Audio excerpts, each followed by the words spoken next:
আমাদের সৃষ্টিকর্তা, এ পৃথিবীর পরিচালক, মানব জীবনের নিয়ন্ত্রক মহান রব্বুল আলামিন আমাদের আল্লাহ পবিত্র কোরআনের ২ নম্বর সূরা সূরাতুল বাকারায় উল্লেখ করেন, আর আমি অবশ্যই তোমাদেরকে পরীক্ষা করব কিছুটা ভীতি, ক্ষুধা এবং জানমাল ও ফলফলাদের স্বল্পতার মাধ্যমে, আর তুমি ধৈর্যশীলদের সুসংবাদ দাও।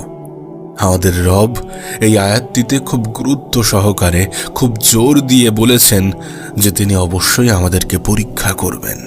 অর্থাৎ এই বিষয়ে কোনো সন্দেহ নেই যে তিনি আমাদেরকে পরীক্ষা করবেনই করবেন। তিনি আমাদের পরীক্ষা অবশ্যই নেবেন। এখন প্রশ্ন হচ্ছে কি দিয়ে? এই লিস্টের একদম সর্বপ্রথমে রয়েছে ভয়। হ্যাঁ, ভয়। এখন প্রশ্ন তোমার মনে আসতেই পারে যে ভয় দিয়ে কিভাবে পরীক্ষা করবেন। একটা উদাহরণ তোমাকে দিই।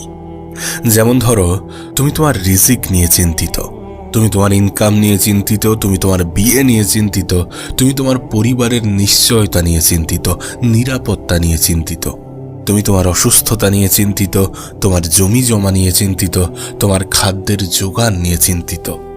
এই ধরনের বিভিন্ন বিষয় নিয়ে আপনি চিন্তিত, আপনি দিশেহারা, আপনি উদ্বিগ্ন। বিশ্বাস করুন, এগুলোর সবই আপনার ঈমানি পরীক্ষার অংশ।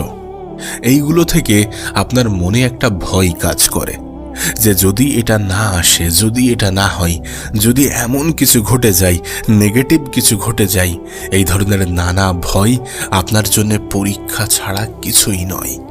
হ্যাঁ, এগুলো প্রত্যেকটাই আপনার ঈমানি পরীক্ষার অংশ। আপনার হয়তোবা মনে হতে পারে যে আমি যেখানে বসবাস করি সেই স্থান ছাড়া পৃথিবীর অন্য সকল স্থানে মানুষ অনেক ভালো আছে।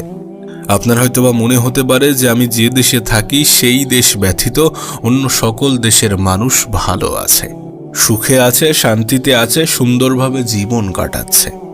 কিন্তু প্রকৃত অর্থে বাস্তবতা এমনটা নয়।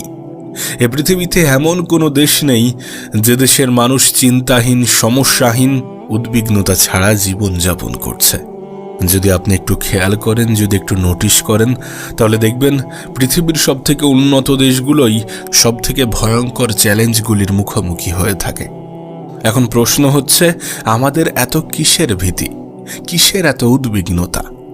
যদি কোনো ম্যাচিওর, যদি কোনো প্রাপ্তবয়স্ক মানুষকে জিজ্ঞাসা করা হয়, ব্যক্তিকে জিজ্ঞাসা করা হয় যে আপনি কি নিয়ে এত চিন্তিত থাকেন, কি নিয়ে এত উদ্বিগ্ন থাকেন, দেখা যাবে সেই ব্যক্তি একটা বিশাল লিস্ট তৈরি করে ফেলেছে নিজের উদ্বিগ্নতা, দুশ্চিন্তা, মন খারাপ, টেনশন, দুঃখ, হতাশা নিয়ে।